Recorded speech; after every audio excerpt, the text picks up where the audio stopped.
வணக்கம், இது Rajapriyan review. Vijay Sethupathi handle பண்ணார்ல இந்த 2 கவர் ஜோடியை வச்சு. இதுக்கு பார்த்தீங்கன்னா வேற வேற வேற வேற வேற நரேஷன். என்னங்க 2 பேரை தனியாக உட்கார வச்சிட்டாரு, அவங்கள எதுவுமே கேட்கல, சம்மந்தமே இல்லாமல் மற்றவங்கள போட்டு அடிச்சிட்டு இருக்காரு அப்படின்லாம் சொல்கிறாங்க. என்ன பனிஷ்மெண்ட்டு, வெளியெல்லாம் அனுப்பியிருக்கணும் அப்படின்லாம் ஒன்று. இந்த பக்கம் பார்த்தீங்கன்னா இங்கே ரோஸ்ட் எல்லாம் பண்ணல, பூஸ்ட் பண்ணியிருக்காரு. இன்னொரு பக்கம் ரெட் கார்டு அப்படின்னு கதறினாங்க, கடைசியில் பற்றியா சம்பவம் பண்ணிட்டாரு. இவருக்கு சம்மந்தமே இல்லாமல் அமித்தை போட்டு அடிச்சுட்டு இருக்காரு, சம்மந்தமே இல்லாமல் கானா வினோத்தை போட்டு அடிச்சுட்டு இருக்காரு அப்படின்னு சொல்லிட்டு வேற வேற வேற பெர்ஸ்பெக்டிவ் இருக்கலாம். ஆனால் இது வேற வேற நரேஷன் மாதிரி தெரியுது. இப்போ மைக்கை கட்ட சொல்லிட்டு வெளியே மும்தாஜ் அனுப்பியிருப்பாரு கமல் சார். அதே போல் இவங்க 2 பேரும் வெளியே அனுப்பியிருக்கலாமா அப்படின்னா அனுப்பியிருக்கலாம். ஆனால் எதுக்காக உள்ளே உட்கார வச்சதுனால என்ன நடந்தது? ஒரு எபிசோட் ஃபுல்லாக மைக் இல்லாமல் உட்கார வச்சிட்டாரு. நடுவில் பார்த்தீங்கன்னா பேச விட்டு கத்த விட்டு பார்த்தீங்கன்னா கேட்கலன்னு சொல்லிட்டு சம்பவம் பண்ணார், அசிங்கப்படுத்திட்டு போனார். இதெல்லாம் சிறப்பாக தானே பண்ணார். இப்போ பிரேக்கில் எழுந்து பார்த்தீங்கன்னா கேஸை வேற மாதிரி அந்த பக்கம் அரோரா மேலே திருப்ப பார்க்க கமருதன் அதையும் போட்டு வச்சு செஞ்சு விட்டாரு.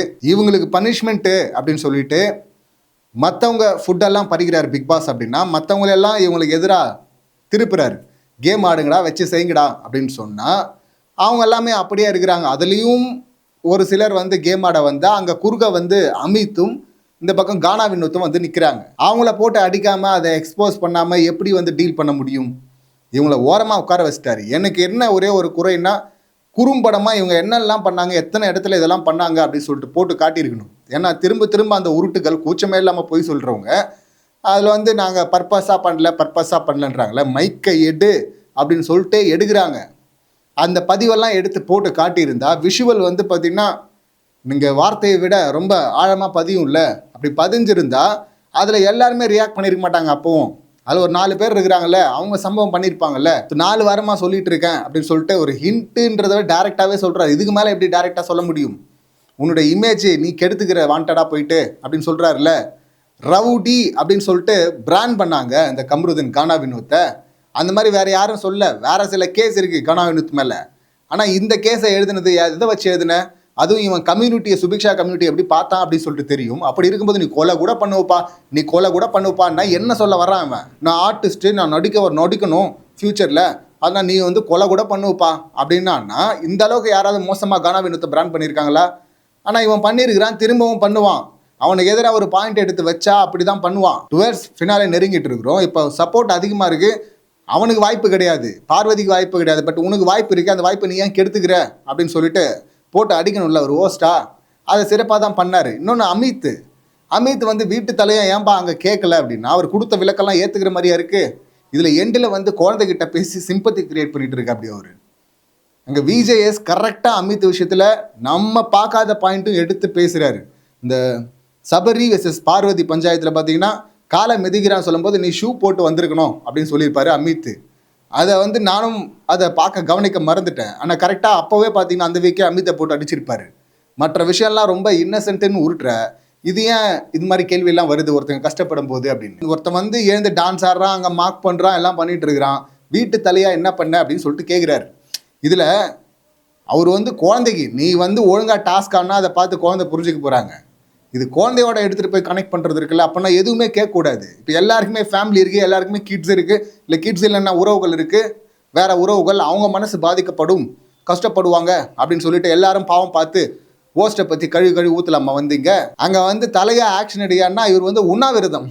இவர் நான் என்ன சாப்பிடாமல் இருக்கிறேன் அப்படின்லாம் சொல்லிட்டு, இல்லை அவங்க வேலை செஞ்சாங்க அப்படின்னு சொல்லிட்டு முட்டு கொடுக்குறேன் அப்படின்னா அதுதான் இங்கே என்னன்னா இப்போ கண்ணி சொல்லியிருப்பாங்கன்னு நினைக்கிறேன். இவங்க என்னவோ எங்களுக்காக எக்ஸ்ட்ரா வேலை செய்கிற மாதிரி அப்படி இவங்களுக்கு கொடுக்கப்பட்டது பனிஷ்மெண்ட்டு. அந்த பனிஷ்மெண்ட்டை பாருங்கடான்னா அவனுங்க நினச்சா செய்வாங்க. இப்போ தானே செஞ்சாங்க, வேணாம் அவங்கள ஏன் தொந்தரவு பண்ணணும்? இன்னும் எக்ஸ்ட்ரா இவங்க எஃபர்ட்டை போடுற மாதிரி, இவங்க வேலையை செஞ்சு முடிச்சுட்டு அடுத்த வேலை செய்கிற மாதிரி ஒரு பில்டப்பு உருவாக்குனது யார்? கேப்டன் தானேங்க. ஸோ அந்த கேப்டனை போட்டு போலகாம என்ன பண்ணுவாங்க? இதில் ஒரு சிம்பத்தி கார்டு எடுக்கிறாரு. இது கிளம்பிட்டானாங்க. இது இப்போ இந்த 2 பேரை போட்டு போலகாடி அடிச்சிருந்தாருன்னு வச்சிங்களேன், அப்பயும் இந்த மாதிரி கூட்டம்னா கிளம்பியிருக்கும். இப்படி அடிக்கிறது மூலிமா இவங்களை ஃபைனலிஸ்ட்டு அப்படின்னு சொல்லிட்டு உறுதி பண்ணிட்டாரு கமருதீன் இந்த பார்வதியை அப்படின்வாங்க. இப்போ அடிக்காமல் ஓரமாக உட்கார வச்சு இப்படி சம்பவம் பண்ண அசிங்கப்படுத்தி விட்டா அப்பயும் என்ன பண்ணுறாங்க? அவங்களும் அடிக்காமல் பார்த்தீங்கன்னா இவங்கள போட்டு அடிக்கிறாங்க. அடிப்பாங்கல்ல. இதில் இந்த கேங்கு நீங்கள்லாம் கேட்டிருக்கணும், நீங்கள் கேட்கல, இது வர்ற வாரத்திலேயே கேளுங்கடா அப்படிங்கிறது தான் மற்ற கண்டஸ்டன்ட் சொன்னது, கழுவி ஊற்றுனது.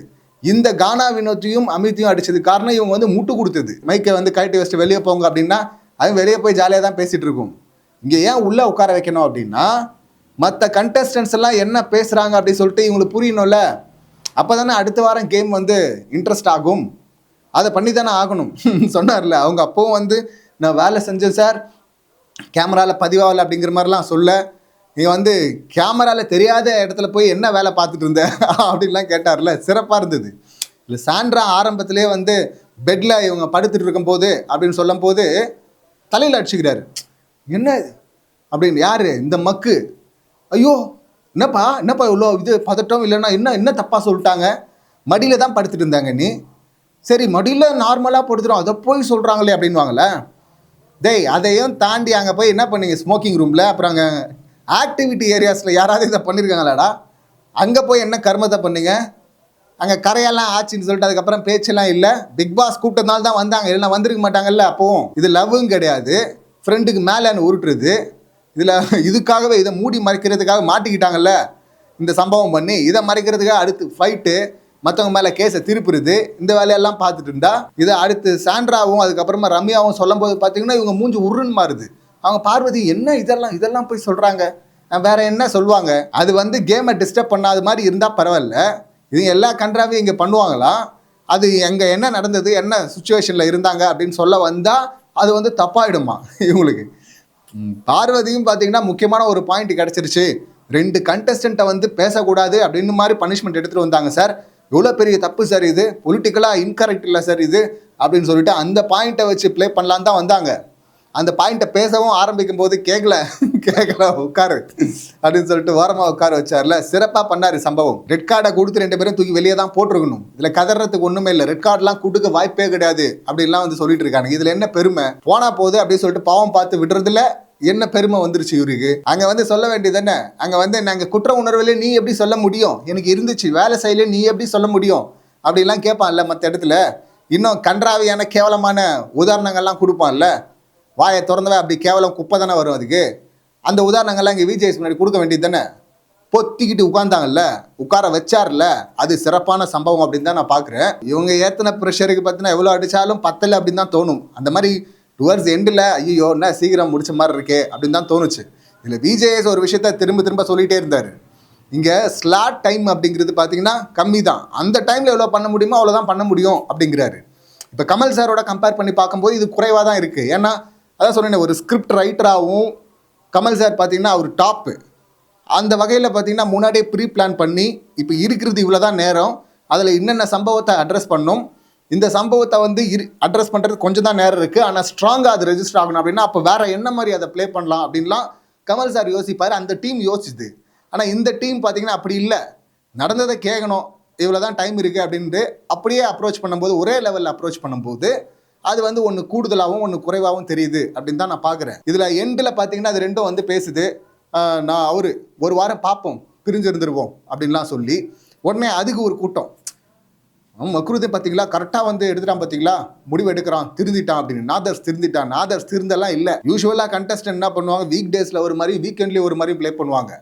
டுபாகோர்ஸ் எல்லாம் பழைய டுபாகோர்ஸ் எல்லாம் இவன் ஆரம்பத்துலேருந்தே அது என்ன பகலில் 1 நைட்டில் 1 அப்படின்னு சொல்லிட்டு, அதுக்கப்புறமா அது எங்கே அதிகமாகிடுச்சு அப்படின்னா வர இருந்த இடத்துலேருந்து அப்படியே அந்தர்பல்ட்டி அடிக்கிறது இருக்குல்ல, மாற்றி உருட்டுறது இருக்குல்ல, அந்த அளவுக்கு வந்துட்டான் இவன். ஆனால் ஒரு விஷயம் அவங்களும் சொல்கிறாங்க பார்வதி, டேய் திரும்ப நம்ம ஆன் அண்ட் ஆஃப் போயிட்டு இருந்தோம்னா அது லூப்பில் போகிற மாதிரி இருக்குடா அப்படின்னு.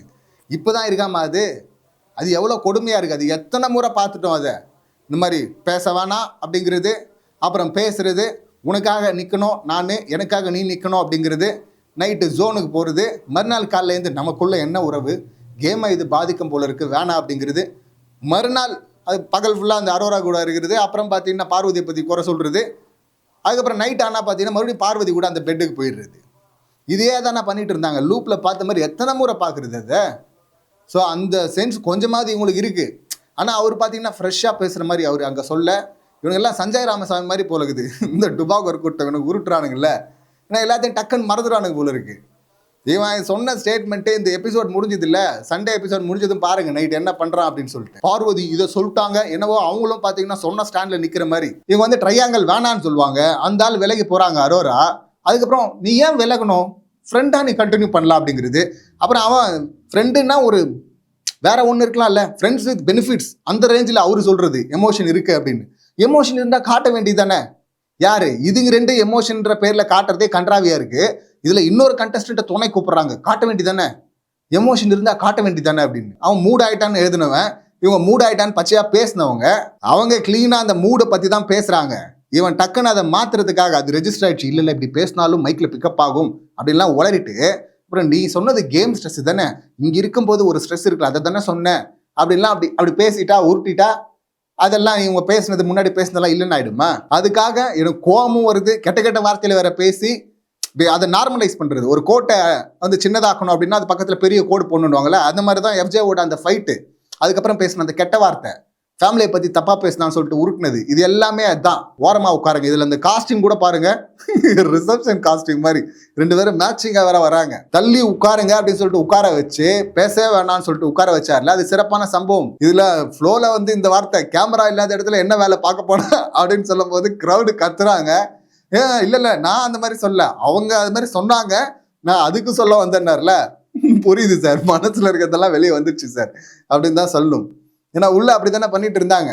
ஆரம்பத்திலேயே மைக்கை பிடிக்கிட்டாரு, ஓரமா உட்கார வச்சு அசிங்கப்படுத்திட்டாரு, ஃபுல்லா வந்து குத்த விட்டாரு. இப்ப எண்டில் அந்த மைக்கை திருப்பி கொடுத்ததும் இப்ப மாட்டிக்கலான்னதும் அப்பாடா அப்படின்னு சொல்லிட்டு அதுக்கு ஒரு சந்தோஷப்பட்டாங்கல்ல. அங்கதான் வந்து இங்க பண்ணதெல்லாம் கொஞ்சம் டைல்யூட் ஆகிற மாதிரி. அவங்க என்னவோ பனிஷ்மெண்ட்டே முடிஞ்சு போச்சு, திருப்பி கொடுத்துட்டாங்க, இவங்களுக்கு முட்டை பால் இதெல்லாம் வரதை விட மைக்கை பிடுங்கினாரு, மைக்கை திருப்பி கொடுத்துட்டாரு, அப்பாடா முடிஞ்சிச்சுடா அப்படின்னு சொல்லிட்டு அவங்க அந்த மோடுக்கு போயிட்டாங்க.